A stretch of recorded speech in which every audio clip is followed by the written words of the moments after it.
Hello and welcome back to Shakesyear. We are working on Thomas Lord Cromwell. We actually just started it and we get to hear from Thomas Lord Cromwell again today in Act 1, Scene 2. So we've just gotten this play going and we started out meeting a whole bunch of blacksmiths who were talking about their masters, and we learned from them that Thomas Cromwell, the younger Cromwell, studies a lot.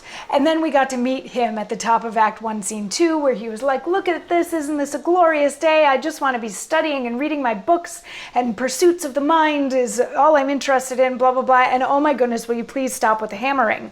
So he tells the blacksmiths that they need to be quiet. And they're like, but this is our job. And he's like, just be quiet. But then the older Cromwell, Thomas's father, comes outside and he's like, why aren't my blacksmiths blacksmithing? And Thomas is like, because it's interrupting my studying. And he's like, how dare you be studying, you silly boy? Like, that's not going to get you anywhere. So Thomas even offered to pay the blacksmiths to be quiet so that they wouldn't be missing out on a wage, but so that he could also study. And then his dad is like, you're being so frivolous with your money. How did I raise you in a barn, kind of a thing? And Thomas is like, you know what? I'm going to make something of myself someday. I'm going to build this big house here, like this castle type house that bigger than anybody's ever seen before. And his father's like, you build a house? Psh, yeah, no, that's never going to happen. You wouldn't know how. You wouldn't know how to get the money, the materials. Like, that's never going to happen. And then he leaves and the blacksmiths go back to their blacksmithing. And Thomas says, he's alone on stage now, and he says, why should my birth keep down my mounting spirit? Are not all creatures subject unto time? To time, who doth abuse the world and fills it full of hodgepodge bastardy.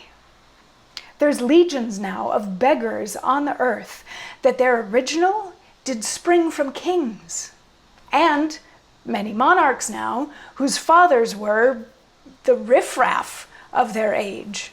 For time and fortune wears out a noble train to beggary, and from the dunghill minions do advance to state. And mark, in this admiring world, this is but course, which in the name of fate is seen as often as it whirls about. The river Thames that by our door doth pass, his first beginning is but small and shallow, yet keeping on his course grows to a sea.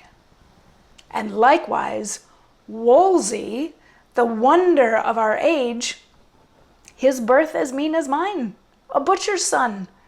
Now, who within this land a greater man?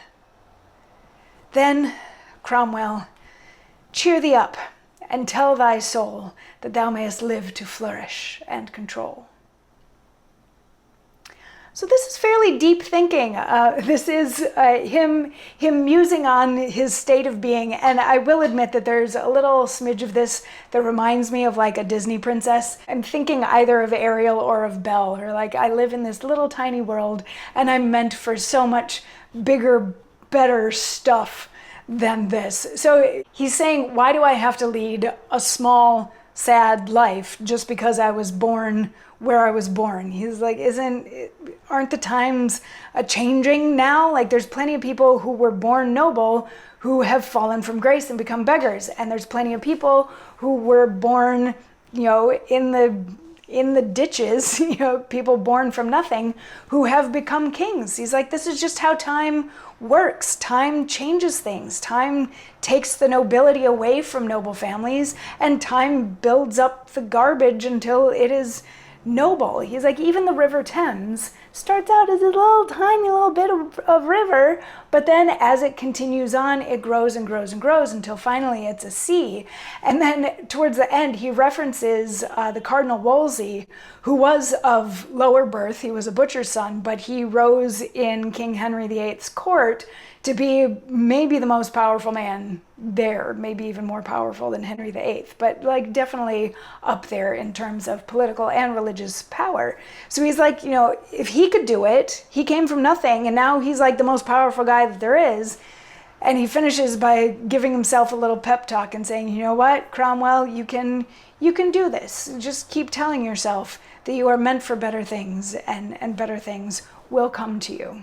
So then once he's done with his monologue, his father comes back in and he's like, Master Bowser is here to see you. Did you send for him? And he's like, yeah, I'll talk to him. So they bring in Master Bowser, who is a local merchant, and he says, hey, the secretary of our Merchants Guild has recently died and we need a new one. So Thomas Cromwell, will you come with me to Antwerp and be our new secretary?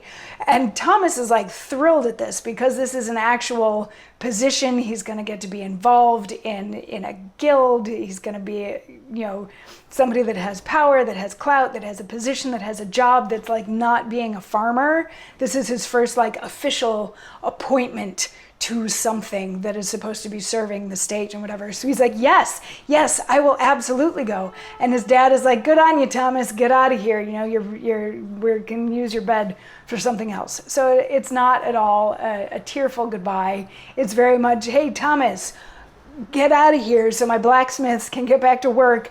You can go and be with your books somewhere else. And that's basically the end of the scene. Everybody leaves. Thomas is going to go off to Antwerp and become a secretary, and his father is apparently going to stay where he is and keep the blacksmiths hard at work. So end of Act 1, Scene 2, and we're moving along at quite a clip already. Like if we're going to compare this to The Little Mermaid, this is Ariel like already going on land because she's already made the deal with Ursula. But we'll see how long that metaphor holds up. I have part of your world stuck in my head after reading this monologue. Anyway, I'll see you tomorrow for more.